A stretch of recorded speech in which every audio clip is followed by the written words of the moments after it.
J'espère que tu as passé un bon week-end. On a une pensée toute particulière pour Frédéric, qui est l'un des chanteurs de notre groupe de louanges à l'église, qui a fait un infarctus du myocarde, qui est hospitalisé au CHUV. Merci vraiment de le porter dans la prière. Ça fait 5 semaines qu'il luttait aussi avec de la fièvre et beaucoup d'autres choses.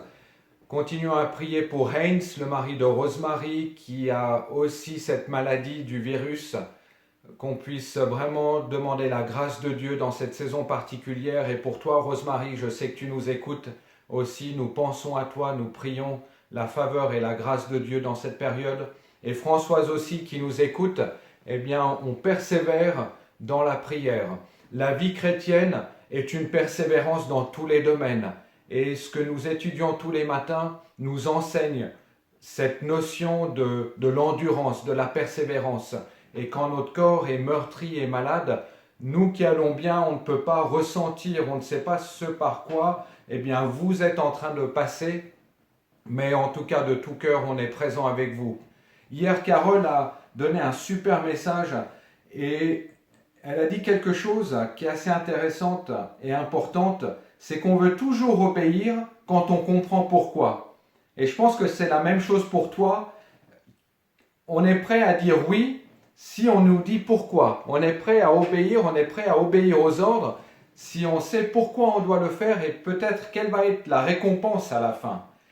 Alors que la foi, c'est obéir sans comprendre. Et ça, c'est l'obéissance à Dieu. Et c'est une grande démarche en tant que chrétien de vivre sur ce schéma de foi. Et quand on était dans Acte 11, c'est tout à fait ce qui s'est passé avec Pierre, qui a obéi, qui a vu qu'il y avait des non-chrétiens qui étaient en train de recevoir ou qui étaient ouverts à recevoir la parole de Dieu. Il a été. Les autres disciples ou les autres apôtres n'ont pas compris ce qu'il était en train de faire. Mais Pierre a obéi à la conviction que Dieu lui avait donnée. Il a obéi à la conviction du Saint-Esprit d'aller auprès de ces personnes. Et au verset 18 d'Acte 11, il est dit, après avoir entendu cela, ils se calmèrent. Donc le calme, ils se sont calmés et ils glorifiaient Dieu en disant, Dieu a donc accordé la repentance aussi aux païens afin qu'ils aient la vie. Et on voit leur attitude, eh bien que face à l'irritation qu'ils avaient dans leur cœur, ils entrent dans la louange pour glorifier Dieu et de voir tout ce que Dieu est en train de faire et de voir cette fraîcheur, cette liberté et voir qu'ils se sont trompés et ils ont été choqués et maintenant ils voient que Dieu, en fait, prend soin aussi des non-chrétiens et que Jésus est venu pour ceux qui ne croient pas. Ils changent de perspective dans toute leur croyance. Tout à coup, ce pourquoi Jésus est venu est en train de prendre sens dans une réalité qui est toute concrète devant leurs yeux. Au verset 19 et verset 21, acte 11, il est dit « Ceux qui avaient été dispersés par la persécution, survenue à l'occasion d'Étienne, allèrent jusqu'en Phénicie, dans l'île de Chypre et à Antioche, en annonçant la parole seulement aux Juifs. Il y eut cependant parmi eux quelques hommes de Chypre et de Cyrène qui étaient venus à Antioche, s'adressaient aussi en grec, et leur annoncèrent la bonne nouvelle du Seigneur Jésus. La main du Seigneur était avec eux, et un grand nombre de personnes crurent et se convertirent au Seigneur. Le bruit en parvint aux oreilles des membres de l'église de Jérusalem, et ils envoyèrent Barnabas jusqu'à Antioche. Ce qu'on voit ici de nouveau, c'est qu'en fait la vie est en train de déborder. Et on voit que certains ont été en Samarie, c'est toute l'histoire avec Philippe, et là on voit que certains ont été jusqu'à Antioche, et même ont été ouvrir leur cœur aux Grecs. Donc l'évangile se répand et les gens, des non-croyants, des non-chrétiens, des païens, eh bien commencent à croire. Et ce qui est important, c'est que la vie est toujours beaucoup plus grande que nos conceptions. Il y a ce que je peux concevoir, il y a ce que je peux comprendre, mais la vie que Dieu offre est beaucoup plus grande. Et la réaction des membres de l'église de Jérusalem, ici, eh bien, c'est de pouvoir envoyer Barnabas à Antioche. Au verset 23, lorsqu'il fut arrivé et qu'il eut eut vu la grâce de Dieu, il s'en réjouit et les exhorta tous à rester d'un cœur ferme et de rester attachés au Seigneur, car c'était un homme de bien, plein d'Esprit Saint et de foi. Et une foule assez nombreuse se joignit au Seigneur. Ce qu'on voit ici, c'est cette attitude qui est fantastique de Barnabas, qui se réjouit. Il sait être heureux de ce qui se passe. Et on voit dans quelle attitude il est à ce moment-là, de pouvoir voir ce que Dieu est en train de faire. Il était dans l'émerveillement, dans la joie, dans la réjouissance, et ce n'est pas une attitude de contrôle, où il est venu dans l'idée de constater, mais il est venu avec cette idée de voir, mais d'encourager. Et ça, c'est l'attitude de Barnabas, comme je vous l'ai dit il y a quelques jours en arrière. C'est vraiment l'attitude de Barnabas. C'est un homme qui regarde ce qu'il peut faire pour que les choses continuent et continuent à bien fonctionner, afin que les gens puissent aller plus loin encore. Au verset 26 ou au verset 25, il est dit « Barnabas se rendit ensuite à Tars pour chercher Saul, et l'ayant trouvé, il m'amena à Antioche. Et pendant toute une année, ils se réunirent aux assemblées de l'Église, et ils enseignèrent beaucoup de personnes. Ce fut à Antioche que pour la première fois, les disciples furent appelés chrétiens. » Barnabas voit la nécessité de l'enseignement de Paul. Vous vous rappelez, Saul, celui qui a persécuté, qui devient Paul, eh bien pendant toute une année, il va être là à les enseigner. Et ils enseignent beaucoup de personnes. Il voit donc que l'église d'Antioche a besoin de l'enseignement de Paul. Et il va le chercher, de même qu'il fut un homme de liaison, mettant en contact les gens avec les autres. C'est la particularité de Barnabas. Il voit le besoin, il regarde qui a la capacité de répondre à ce besoin. Il aurait pu lui-même faire les choses. Mais le désir et le cœur de Barnabas est de pouvoir mettre les gens en action. Et c'est une force.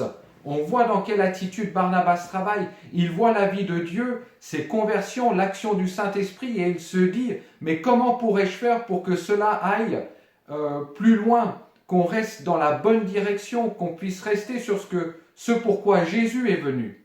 Et il ne veut pas étouffer, mais au contraire, il veut fortifier, ancrer, il veut solidifier, édifier. Il ne cherchera pas à dominer la foi de ces gens, mais au contraire, il voudra leur donner les bons fondements. Et on voit que cet état d'esprit de l'Église primitive, c'est la même chose avec Pierre et Jean qui vinrent pour encourager tout le réveil qui était en train de se passer en Samarie. Et au travers du ministère de Philippe, ils ne venaient pas dire « mais ce n'est pas normal, ce n'est pas normal que cela se passe sans les apôtres ». Tu comprends? Ils auraient pu se dire « mais nous sommes les apôtres, nous sommes les pasteurs, nous sommes les leaders, je suis le responsable, je dois être présent ». Ils ne sont absolument pas dans cette attitude de pensée. Ils ne cherchent pas à dominer la foi de ces gens, mais au contraire, il voudra leur donner de bons fondements pour qu'ensuite eux puissent se lever. Et on voit cet état d'esprit de l'Église primitive qui est là. Et ils étaient venus pour compléter et encourager. Et on voit parfois une mauvaise compréhension de l'autorité quand on comprend à tort qu'on doit tout devoir contrôler, alors que la question est davantage d'encadrer et de fortifier, d'encourager et d'édifier. Et je pense que parfois, on met beaucoup trop souvent le terme de contrôle dans beaucoup trop de choses. Et j'aimerais te dire, quelle est la peur que tu as accumulée au fil de ces années qui fait que ce mot contrôle ressort tellement souvent, au lieu de pouvoir considérer qu'il y a un encadrement qui est donné afin de pouvoir édifier, fortifier et encourager. Je pense que trop souvent, eh bien, nous limitons l'action de ce qu'une équipe peut faire, ou de ce qu'un couple peut faire, ou de ce que dans une famille, une personne peut faire, ou au sein d'une entreprise, Souvent, effectivement, nous cherchons à contrôler, eh bien par peur que l'autre prenne notre place, par l'autre soit bien vu, au lieu de pouvoir libérer. Et dans le chapitre 11, on voit ici une clé qui nous permet de comprendre comment agir et comment comprendre, eh bien, quand on a des prophéties. Pourquoi? Parce que on reçoit de Dieu des révélations. Le verset 27 à 30 nous dit: en ces temps-là, des prophètes descendirent de Jérusalem à Antioche. L'un d'eux, nommé Agabus, se leva et annonçant par l'Esprit qu'il y aurait une grande famine sur toute la terre. Elle arriva en effet sous Claude. Les disciples résolurent d'envoyer selon chacun ses moyens un secours aux frères qui habitaient la Judée. Ils le firent parvenir aux anciens au travers de la main de Barnabas et de Saul. Donc il y a des prophètes à Jérusalem qui descendent à Antioche parce que probablement il n'y avait pas encore de prophètes sur place. Ou alors il était nécessaire que des prophètes viennent de l'extérieur pour annoncer cette parole. Et ils annoncent qu'il y aura une grande famine sur toute la terre. C'est donc une information. Une prophétie est reçue. Et qu'est-ce qu'on fait quand Dieu nous parle au travers de la prophétie? Les disciples résolurent d'envoyer chacun selon ses moyens un secours aux frères qui habitaient la Judée. Et je crois que nous avons un renseignement important au sujet de la prophétie. La prophétie ne doit jamais nous laisser passifs. Quand tu reçois une parole de Dieu, tu dois agir dessus, être actif. Si Dieu nous parle, c'est toujours pour qu'on puisse en faire quelque chose. Et là, par exemple, c'est en fait, ils prennent conscience et se demandent comment utiliser cette information que Dieu nous donne pour agir. Et je crois qu'on a parfois une mauvaise compréhension de la prophétie où on dit, eh bien, cela se passera et on verra bien. Finalement, je l'écris dans mon livre et puis elle viendra à un moment. Je pense que oui, il y a certaines paroles, il te faudra attendre dessus. Mais je pense que la plupart des paroles prophétiques que Dieu nous donne, de quelle manière est-ce que tu vas pouvoir, toi, rentrer dedans et aussi agir concrètement, que cela soit pour ta propre vie. Et bien souvent, on est très bon pour ce qui nous concerne, mais quand c'est une prophétie qui est donnée pour une église, pour une nation, pour une région, pour un groupe de personnes, est-ce qu'on est prêt à mettre quelque chose en place pour y arriver? Je vais m'arrêter là parce que c'est beaucoup d'informations, mais prends ces différentes notions que Dieu est en train de nous enseigner pour pouvoir être malléable et pour être surtout un instrument entre les mains de Dieu. Seigneur, je prie pour cette journée qui est là devant nous. Merci pour ta paix, merci pour ta grâce. Merci Père parce que tu nous apprends à obéir comme les apôtres l'ont fait. Et parfois on ne comprend pas tout, mais tu nous apprends aussi à ne pas devoir tout comprendre.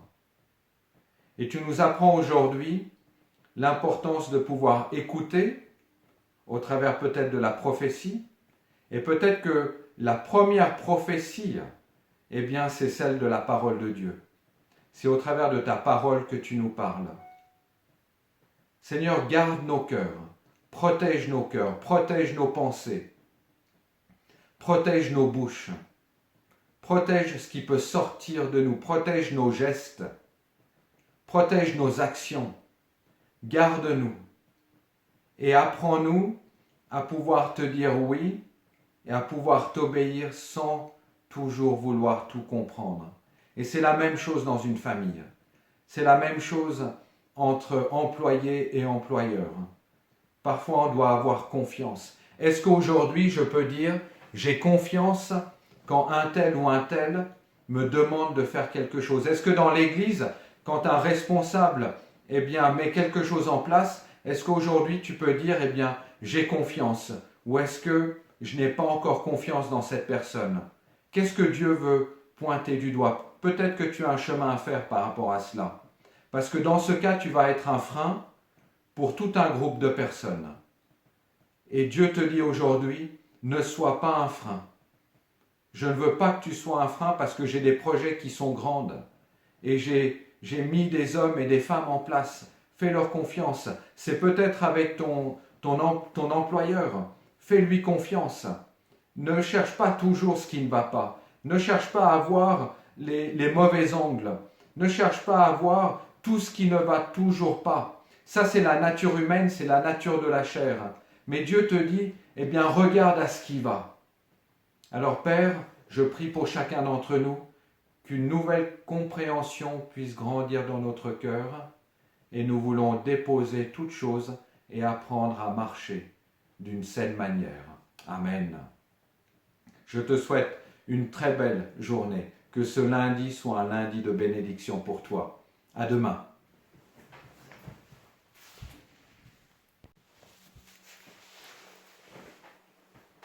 J'allais oublier. Je te lance un défi d'apprendre chaque semaine un verset ou peut-être deux par cœur. Le premier verset, c'est dans Luc 6, 31, qui dit « Ce que vous voulez que les hommes fassent pour vous, faites-le de même pour eux. » Luc 6, 31.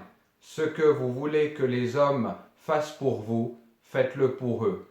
Le deuxième verset, si tu as le temps, tu as une semaine pour ça, c'est dans Acte 10, 28, on en a parlé jeudi dernier. Dieu m'a appris à ne regarder aucun homme comme souillé ni impur. Acte 10, 28, Dieu m'a appris à ne regarder aucun homme comme souillé, impur.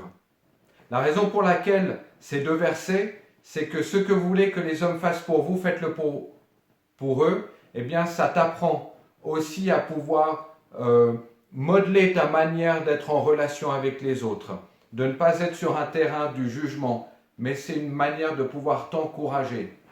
Et la deuxième, Dieu m'a appris à ne regarder aucun homme comme souillé ni impur. Alors c'est vrai, c'est notre réaction aussi vis-à-vis des autres, mais aussi par rapport à nous-mêmes, où on est souvent très critique avec nous-mêmes. Et tu verras qu'à force d'apprendre les versets par cœur, les morceaux de puzzle vont se mettre en place et à plusieurs moments, tu vas pouvoir les confesser pour ta propre vie. Et tu vas ainsi pouvoir être très fort pour pouvoir affronter des moments qui vont être très difficiles. Ça vaut vraiment le coup, je t'encourage à le faire.